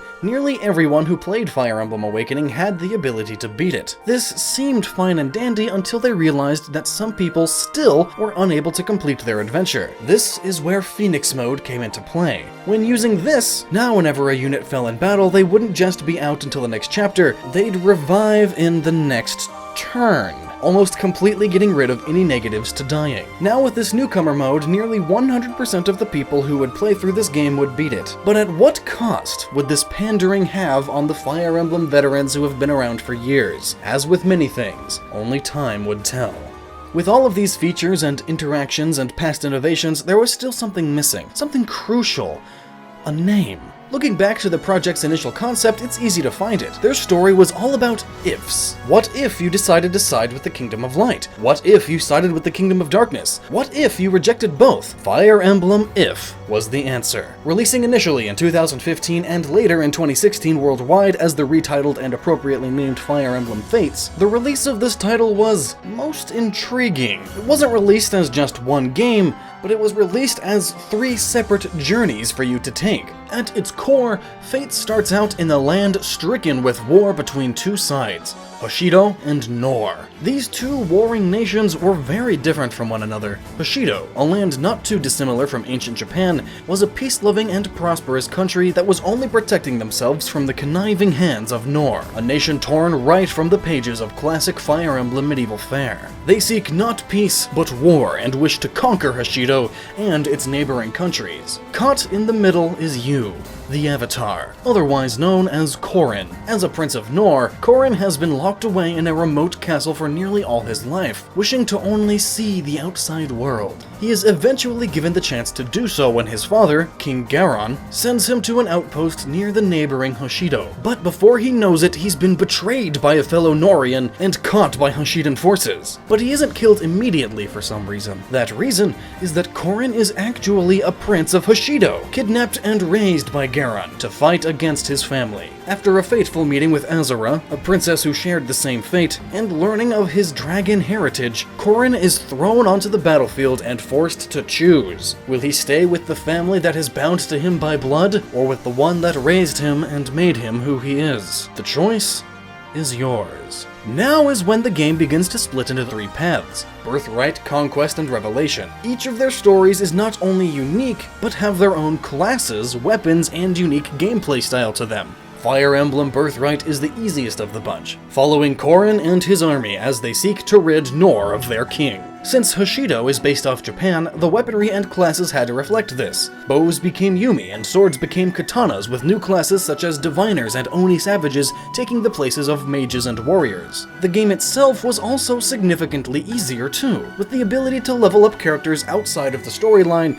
The only objective, generally, was to rout the enemy and take over their castle. This was Fire Emblem for beginners, and was the recommended starting point between these 3 titles. While each of the 3 titles were their standalone adventures, little hints and tidbits spread throughout all 3 were crucial to understanding the overall story. But many skipped this version after seeing how much it strayed from the standard Fire Emblem formula. Instead, they preferred to go with the next version, Conquest. This version was more at home for the Fire Emblem faithful, with classic weapons and classes at their side. Instead of siding with his true family, Corrin chooses the family that raised him and seeks to expel the darkness hidden within his country. This wouldn't be your standard kill everyone in sight journey, however, as each mission in Conquest is structured differently. New and unique victory conditions became a part of the everyday experience. Now you could be forced to defend a base from an enemy attack, break through the ranks of your opponents to escape, or even have certain turn restrictions depending on the map. On top of this, you had to worry about where and when you killed your opponents, and who their experience was being sent to. This time around, you couldn't just grind to success like in Birthright. You had to carefully plan out your moves and units on and off the battlefield. It was the true Fire Emblem experience that any fan could ask for, and while certain aspects of the game still bothered some, Conquest more than made up for that. But between the simplicity of Birthright and the difficulty of Conquest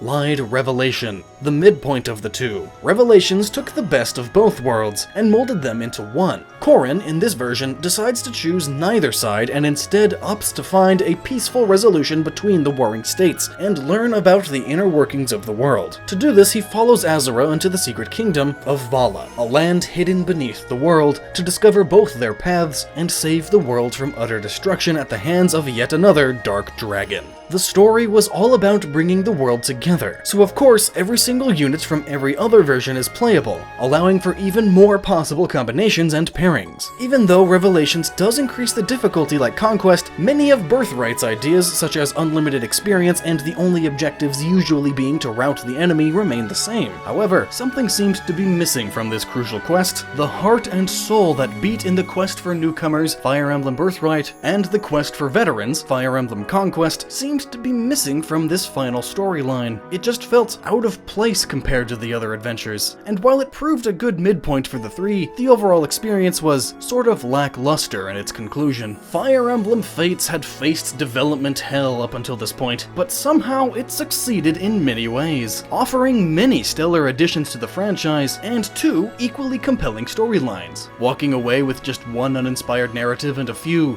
odd mechanics was nothing to snuff at. But they weren't out of the fire just yet, as their international release was plagued by controversy. Several features and additions had to be removed entirely to make way for the Fire Emblem Fates release in other countries. Skinship was stripped down and removed many of its lewd and perverse elements, and a support conversation that resembled to some gay conversion therapy was changed outright. These localization issues and more made many feel that they should boycott the game in protest of these changes. But, as with most of these protests, nothing ever came of it. Instead, it was released as it was, localization problems and censorship included. Fire Emblem Fates was another smash hit for the series, selling a whopping 1.84 million copies worldwide during its run, showing just how much of a fanbase the series had now. It was a benchmark title for the series in many ways, and showed just how valuable the franchise had become to the world. The days of being an obscure and niche set of video games were finally over. A franchise that proved time and time again that it could hold its own with the rest of Nintendo's icons. Fire Emblem was now one of the greats. This respect, in turn, led to the franchise being declared as a major IP by Nintendo, a move that was unexpected but appreciated nonetheless. Fire Emblem had become one of the greatest success stories of the generation, from its humble beginnings as the first major tactical RPG to its many successful years with its creator. The franchise struggled to find its footing for nearly a decade. A plethora of stellar titles came out during the intervening years, yet the public never took notice as the series slowly began to fade away. Only when they were given an ultimatum and forced to work the hardest they had in their lives did they truly find success. And now they knew that success wasn't a mistake. Fire Emblem wasn't planning on going away anytime soon.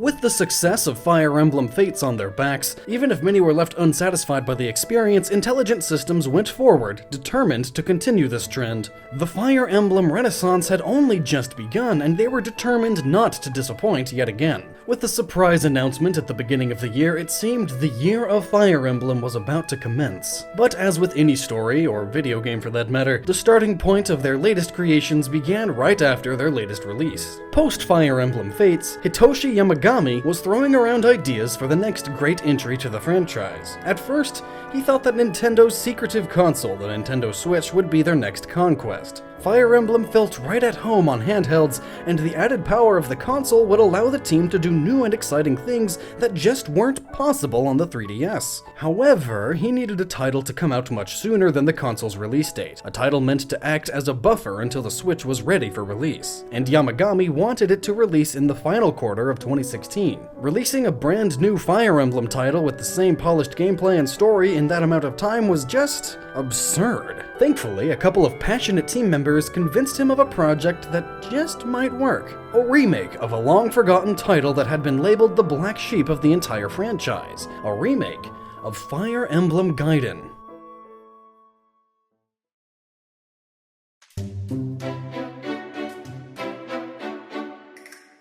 These developers wanted to combine many of the ideas that they had never gotten a chance to implement in Fates into Gaiden's vastly different gameplay concepts. Gaiden had been lost to the public eye, and the majority of titles from the series past had all but been forgotten by the millions of new fans brought in with their latest entries. So, a history lesson seemed appropriate to Yamagami, and, conveniently, it would be ready in time for the game's 25th anniversary. But they needed to get started on development immediately if they were to ever hope to release the remake on time. The months of pre-planning and decision-making would have to be rushed if they ever hoped to meet the September deadline they set for themselves. A ludicrous date that they quickly retracted and revised. But this rush job came with several caveats, as many of their co-workers were hard at work on Fire Emblem Heroes and the eventual Switch title that would catapult the series forward into the next generation. They couldn't necessarily be picky with whomever worked on the project.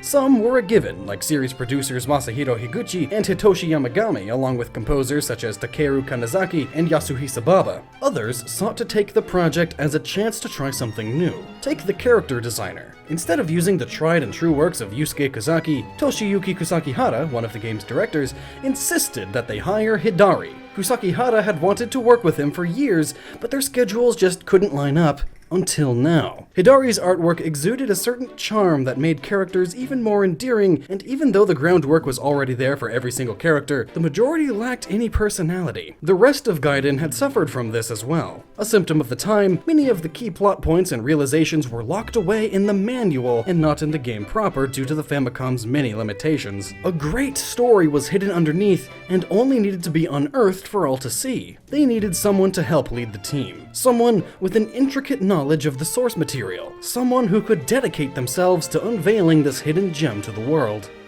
That someone was Kenta Nakanishi.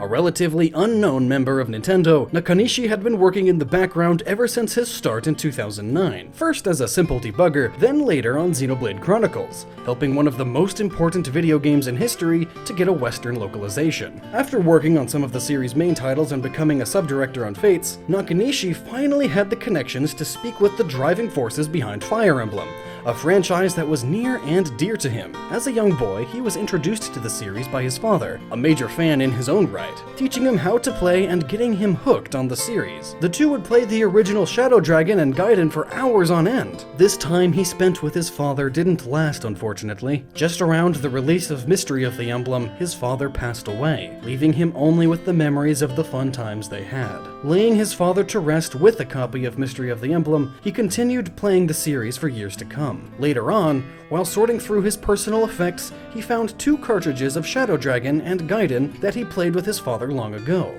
Nakanishi reminisced about the times the two had spent together, which only strengthened his bonds with the games. He told this story to Yamagami and Higuchi, and they hired him on the spot. It just felt right to them. With his vast knowledge of the series and his emotional attachment to Gaiden, Nakanishi seemed like a perfect match.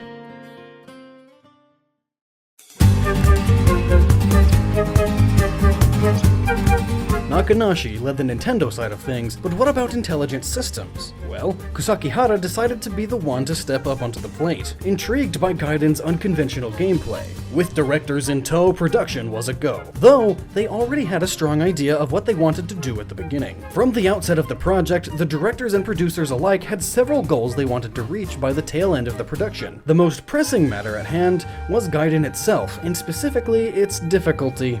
Fire Emblem Gaiden was renowned as one of the most difficult titles in the series, but it wasn't only because of your opponents on the battlefield. Character growth rates were stingy at best, offering 1 or 2 stat boosts each level, and if you lose enough units you won't even be able to finish the game. It was brutal to say the least. Brutal enough that it could alienate their current fan base if they went down that route. To alleviate these concerns, they upped the growth rates to modern standards, tweaked some things with weapon accuracy, and added in other iconic innovations like the support system. The volume-like difficulty options, and the option to enable casual mode didn't hurt either. The team at Intelligent Systems wanted to introduce classic Fire Emblem to a new audience, and this was just the tip of the iceberg. The story was a hard sell as it was. It had no clear theme. Its characters either dominated the narrative or said only 1 or 2 lines that were instantly forgotten afterwards. And when the game switched between Celica and Alm, it could be jarring to say the least. Everything just needed some clarification. Characters needed to have personalities instead of cookie-cutter archetypes. A clear narrative through line had to be developed, and everything in the manual had to be shoved into the final project. No one was going to look through a manual in this day and age.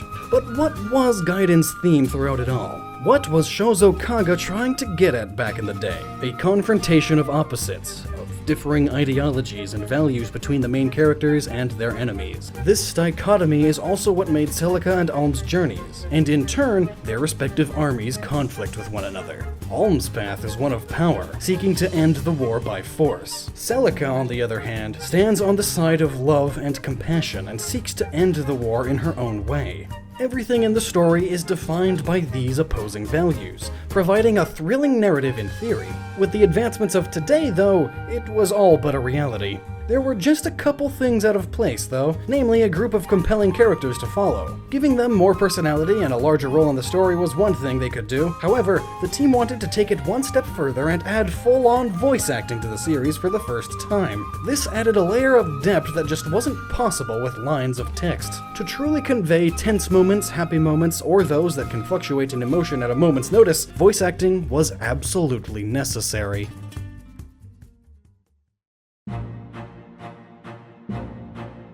Gaiden also had sort of an image problem ever since its release, meaning side story in Japanese. Many were confused as to what the side story in it was for, so keeping the name as it is just wasn't going to cut it. At first, they thought about calling it New Gaiden, like New Mystery of the Emblem. However, the presence of Gaiden or paralogue chapters further complicated things, so the idea was scrapped on the spot. Still, they wanted to keep the feeling of the game being a remake. For this reason, they looked into popular Japanese naming conventions at the time, such as RE for remake, or using Saito, meaning once again, or second time, or even just a simple G at the end of the Fire Emblem moniker. These were great concepts in their own right, but they just weren't clicking with the team's vision for the project. Somewhere amidst their ramblings, though, they found their answer. Echoes. On an ocean of stars. A simple, yet fitting name. It befitted the mission of the game to have their classic titles echo back to their modern audience and let them see just how much the series had changed, as well as how much it has remained the same over all these years. Echoes was all about honoring the Fire Emblem franchise's storied past and keeping it alive for future generations. A noble goal, to say the least. While the majority of people involved in the original title either left the company or pursued other interests within it, the brilliant group of individuals who inherited the franchise's legacy, and this one little game in particular, were more than up to the task. And the results of that task have yet to be determined. But when my name has been lost to the grave, I will sustain you year after year. I will protect you when dangers appear.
Fire Emblem and Shin Megami Tensei. One was hailed for its strategic depth and equally compelling narrative, while the other shared similar success with its own unique quirks for its many multifaceted franchises. Comparing these two gaming Goliaths on the surface, it would seem that they would be completely incompatible with one another. But on the contrary, one person inside of Nintendo thought differently than the rest. 1. Kaori Ando. Ando, a producer at Nintendo, had confided in Fire Emblem producer Hitoshi Yamagami that she wanted to create Fire Emblem's first crossover title, but with Pokémon being its collaborative partner. It was an incredibly intriguing idea at the time, as Fire Emblem's popularity was waning around then. But Nintendo still rejected the project outright, as Pokémon Conquest was currently in development, a Pokémon crossover with Nobunaga's Ambition. Another strategy RPG game, this one by Koei, which was similar to Fire Emblem, but was based in a more historically accurate feudal Japan, rather than a fantasy world. And while crossing Pokémon with Fire Emblem may have been a good idea, Pokémon Conquest was too far in development, and contracts were signed with Koei that this game would be happening. This, however, didn't dismay Ando, as she had a backup plan waiting in the wings, a crossover between Fire Emblem and the Shin Megami Tensei mega franchise. Nintendo had some history working with Atlus, the developer of the series, so it seemed like an easy enough fit at first. That, however, all changed when Ando actually pitched her concept to the developers, as they seemed completely uninterested or even bored at the very idea of the concept she was presenting, declaring that they were too busy to even undertake it. Thus, the idea was shelved, seemingly for good. Until 1 year later, out of nowhere, Atlus began inquiring about the then long-forgotten project, wondering if there was a chance that they might be a part of such a collaboration. Their workload had been so immense and taxing for the past year that the mood had dampened so much that they couldn't really get excited about anything new or interesting. But with all of their busy work out of the way, the team showed their true colors, and were actually incredibly enthusiastic about the idea of working with the Fire Emblem developers, as they felt they were their equals in the gaming industry. None thought this more than Shinjiro Takada, the new title's producer, who saw Fire Emblem not only as a rival, but as a goal to strive towards in his work. The team he'd gathered together would feel the same. Veteran directors from Shin Megami Tensei series Mitsuru Hirata and Eiji Ishida were both brought on due to the sheer amount of work that the project would entail. A project that would take 5 years to complete from conception to production. The overarching ideology of the project would change regularly. At first, it was a toss-up between Intelligent Systems or Atlus, and who exactly would be taking on the production. Atlus, in the end, did most of the heavy lifting. Originally, it was planned that the title would be similar to Fire Emblem, but with an Atlus twist. The game was to be a simulation game with classic grid-based tactical combat and reincarnated protagonists from the series past playing the lead roles. But Ando wanted Atlus to be bolder with its decision-making and not simply make a Fire Emblem clone. The fact that this was their first title in the genre wasn't helping. However, Takada had a simple solution to their problems. Why not let the developer known for RPGs make an RPG? And thus, the true form of the project finally began taking shape as a more traditional Atlus RPG, in vein of the many Shin Megami Tensei titles before it. With full production came the introduction of the team, who would attempt to combine the two radically different franchises into one cohesive unit. Yo Harazuki and Makoto Miyauchi, with Harazuki being in charge of the main narrative, would write the scenario for this creative effort. For a time, Harazuki struggled with how to incorporate the classic Fire Emblem characters into the Atlus mythos, but then an idea struck him: Japanese shamanism. More specifically, he took the concept of Kami-Oroshi to heart, a notion wherein a deity attempts to communicate by possessing a priest or ritual dancer. Elaborating on this further, he borrowed from the Kagura ritual dance, which brought about the story's central focus on the entertainment industry, yet another topic that Atlus had yet to tackle.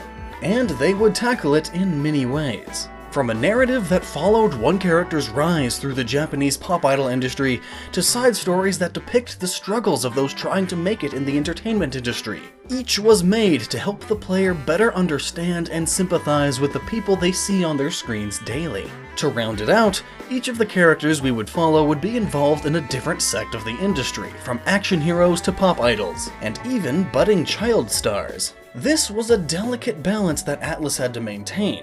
Should they hone in on the story or the character drama? To combat this, they introduced an intermission between each chapter where players would be free to tackle as many side stories as they'd like.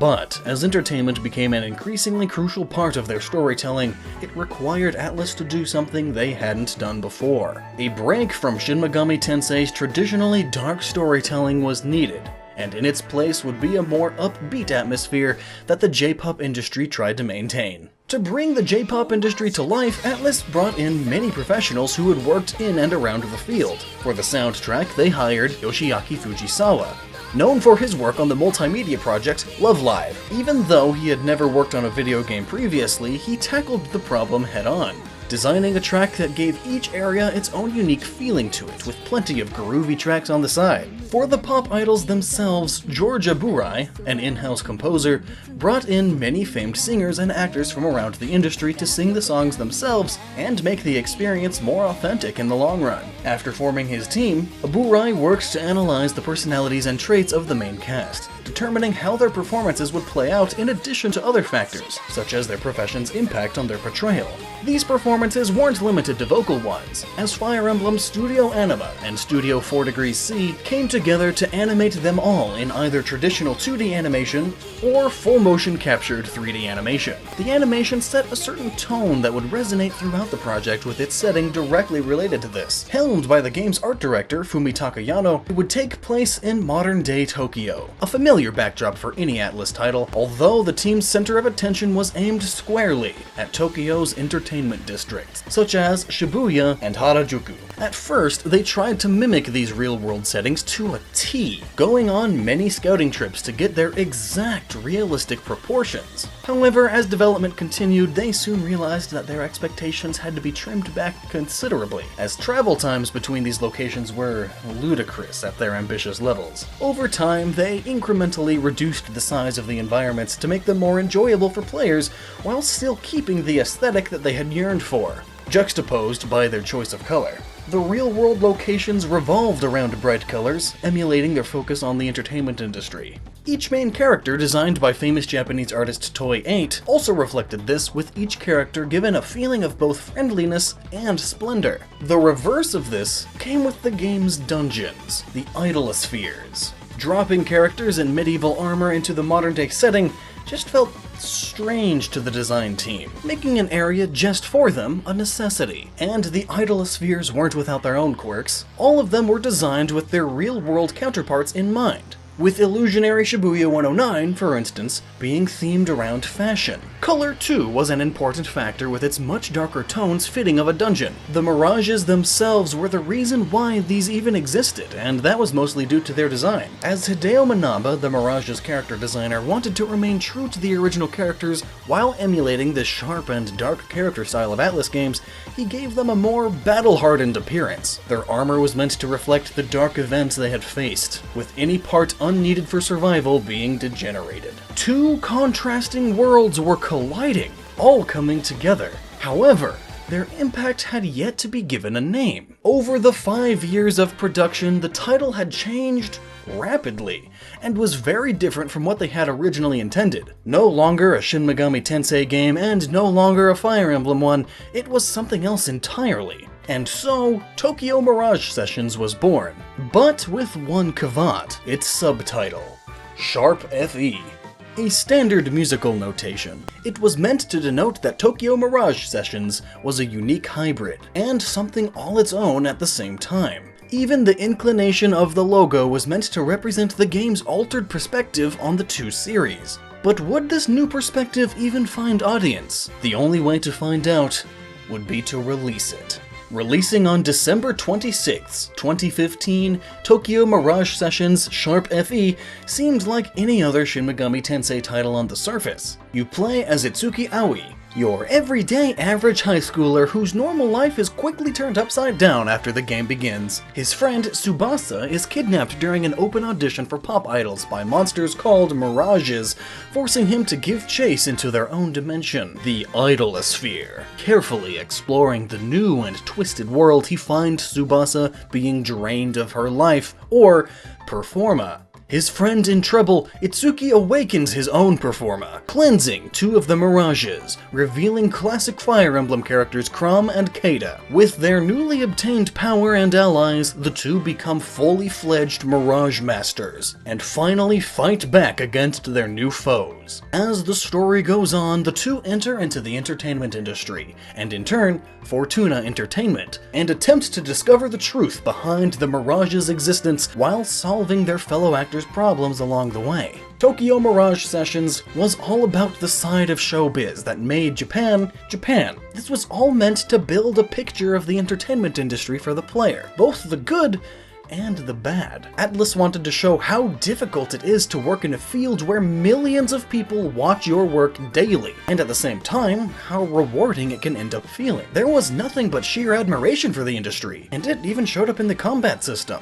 A hybrid in more ways than one, Tokyo Mirage Sessions combat was eminently familiar to anyone who had played one of Atlus's past titles, and even Fire Emblem in some cases. After triggering a battle with a Mirage in the Idolosphere, Itsuki and whomever you have in front of the party at the time are transported to a stage for battle. From here on, the system begins to play out like any other Shin Megami Tensei title. Each character has their own distinct fighting styles and magic spells, like Zio and Bufu, whereas enemies have similar strengths. Determining the exact weakness of your enemy, whether it be magic or weaponry, is critical to victory, along with the various buffs, debuffs, and healing that is standard for any RPG. Hitting one of these weaknesses triggers a session attack, a move borrowed and slightly altered from Persona, where all the party members attack a given enemy. Sessions quickly become crucial to success, making most enemies undefeatable without it. On top of this, Fire Emblem's weapon triangle was added in, enhancing the battle system with the rock, paper, scissors-like gameplay fans of that particular franchise had grown to love.